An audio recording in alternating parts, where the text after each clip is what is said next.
আৰু এতিয়া পানীখিনি বইল হৈ গ'ল আৰু এতিয়া মই পাস্তাখিনি ইয়াতে দি দিম।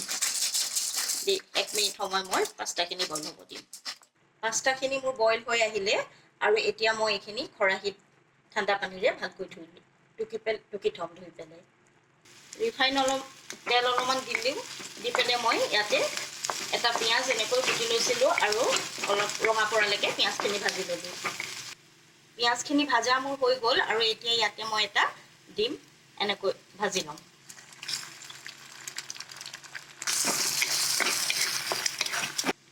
ডিমখিনি ভাজা মোৰ হৈ গ'ল, এতিয়া ইয়াতে মই পাস্তাখিনি দি দিম, বইল পাস্তাখিনি। চাই থাকিব আপোনালোকে। আৰু পাস্তাখিনিৰ ওপৰত মই হালধি নিমখ দি অলপমান ফ্ৰাই কৰিম। পাস্তাখিনি ভাজাৰ পৰা প্ৰায় হৈ গৈছে আৰু এতিয়া মই ইয়াতে একেবাৰে শেষত মই পাস্তা মছলাটো দি অলপমান ফ্ৰাই কৰিম।